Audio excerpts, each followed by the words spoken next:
Sir मैं आपसे जानना चाहूंगी कि दांतों के लिए क्या सही है, अगर हम बात करें इम्प्लांट और ब्रिज की, तो इस दोनों में बेहतर क्या है और दोनों में क्या अंतर है, इस बारे में भी हमें विस्तार से बताएं।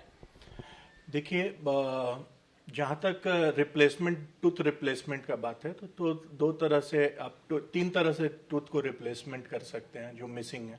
एक हुआ निकालने लगाने का, जो भी उसमें भी दो तीन तरह के होते हैं।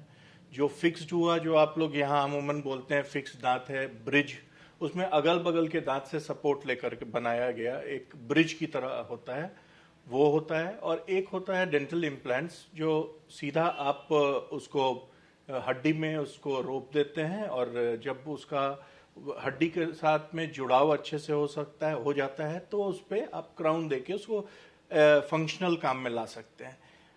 ऑब्वियसली अगर रिमूवेबल हो और या ब्रिज हो, उससे बेटर इम्प्लांट्स होता है, प्रोवाइडेड आप जो हेल्थ है, आपका जो बोन की क्वालिटी है और हाइजीन है, वो सब अगर आप मेंटेन करते हैं तो इम्प्लांट से अच्छा और कुछ नई ऑप्शंस है। और वहीं अगर हम ब्रिज की बात करें, क्राउन ब्रिज की बात करें, जो हम अक्सर सुनते हैं, तो इसमें और ब्रिज में क्या अंतर होता है, इस बारे में भी जानना चाहेंगे। देखिए, क्राउन और ब्रिज, क्राउन एक सिंगल टूथ के ऊपर एक टोपी जैसा लगाया गया, उसको क्राउन बोले।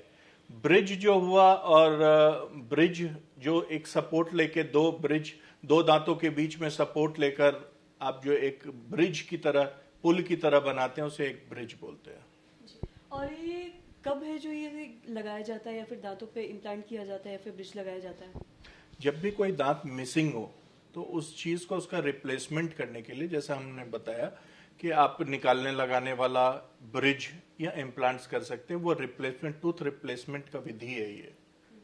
और अगर हम लोग ब्रिज और इसकी बात करें, तो एक एज के बाद ज़्यादातर हम देखते हैं कि लोगों के दांत चले जाते हैं या फिर दांत टूटने लगते हैं एक एज के बाद, तो क्या तब ये करवाया जा सकता है एक एज होने के बाद? देखिए, जब दांत तो किसी एज में भी अगर आपका मिसिंग है तो आपको उसको रिप्लेसमेंट आपको करना है।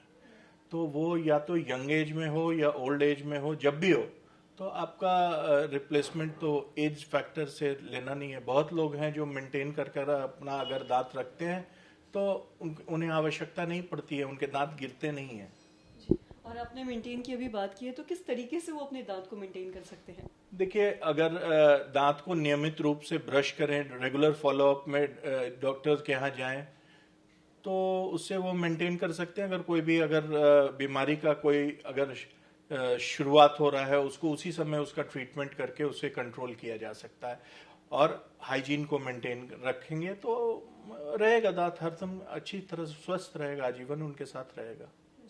और साथ ही अगर मैं आपसे ये इम्प्लांट के बारे में बात करूँ, जो भी लोग करवाना चाहते हैं इम्प्लांट, तो इसके लिए एक्सपेंस क्या कुछ आता है, कितना खर्च पड़ता होगा? देखिए, जो एथिकल इम्प्लांट्स जो प्रूव्ड है, जो सारे जगह यूज हो रहा है, वो इम्प्लांट्स काफ़ी एक्सपेंसिव रहती है, क्योंकि वो टाइटेनियम का रहता है, और भी जो मटेरियल्स उस पर स्प्रेड रहता है बहुत, और भी उसमें बहुत सारा मटेरियल्स है और टेक्निक्स है। ये सब ऑब्वियसली अगर आपके बोन में डाला जा रहा है तो वो काफ़ी एक्सपेंसिव होता है। यूजुअली इम्प्लांट्स जो भी हैं वो आपको 20-25 हज़ार से ऊपर ही आपको एक्सपेंसेस होता है। इसमें भी अगर आवश्यकता पड़ता है तो बोन ग्राफ्टिंग्स और वो सब लेकर थोड़ा और महंगा हो सकता है।